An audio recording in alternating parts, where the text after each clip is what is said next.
Friends, జగన్పై అనర్హత వేటు టీడీపీ షాకింగ్ ప్లానింగ్. ఈ విషయాన్ని తెలుసుకునే ముందు వీడియో మీరు కంప్లీట్గా చూడండి. అప్పుడే మీకు కంప్లీట్ ఇన్ఫర్మేషన్ ఏంటో అర్థమవుతుంది. అదేవిధంగా చాలామంది వీడియో చూస్తున్నారు కానీ సబ్స్క్రైబ్ చేసుకోవడం మాత్రం మర్చిపోతున్నారు. దయచేసి సబ్స్క్రైబ్ చేసుకోండి. సబ్స్క్రైబ్ చేసుకోవడం వల్ల నేను చేసే ప్రతి ఒక్క అప్డేట్ మీరు ముందుగానే పొందగలుగుతారు. అదేవిధంగా చాలామంది లైక్ చేయడం మర్చిపోతున్నారు. దయచేసి లైక్ చేయండి. లైక్ చేయడం వల్ల ఈ ఇన్ఫర్మేషన్ అనేది మనం చాలామందికి రీచ్ చేసిన వాళ్ళు అవుతాం. ఇంక లేట్ చేయకుండా వీడియోకి వెళ్ళిపోతాం. ఫ్రెండ్స్, సిబిఐ దర్యాప్తు చేస్తున్న అక్రమాస్తుల కేసులో జగన్ అరెస్టు కాకపోవచ్చు. కూటమి ప్రభుత్వం కొత్త కేసులు ఏమైనా పెడితే అరెస్ట్ అయ్యే అవకాశం ఉంది. 2 ఏళ్ల కంటే ఎక్కువ శిక్ష పడితే జగన్పై అనర్హత వేటు పడుతుంది అని మాజీ ఎంపీ ఉండవల్లి అరుణ్ కుమార్ తెలిపారు.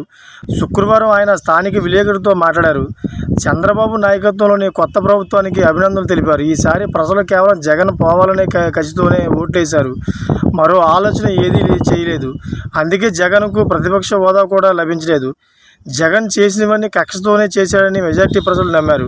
అయితే లిక్కర్ ధరలు పెంచడంతో సామాన్య కుటుంబాల బడ్జెట్ తారుమారైంది. అతని సంక్షేమ పథకాల కంటే లిక్కర్ భారమైంది. అది జగన్ కొంప ముంచిందన్నారు.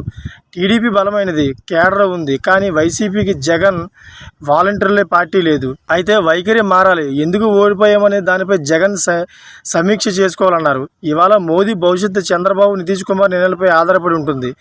కేంద్రంలో ఎన్డీఏ ఇండియా కూటమి కేవలం 2% ఓట్లు మాత్రమే తేడా. ఈ అవకాశాన్ని చంద్రబాబు ఉపయోగించుకోవాలి. ప్రత్యేక హోదా, పోలవరం, అమరావతి వంటి వాటితో పాటు ఇతర విభజన అంశాలన్నీ సాధించుకునే అవకాశం వచ్చిందని ఉండవల్లి అన్నారు.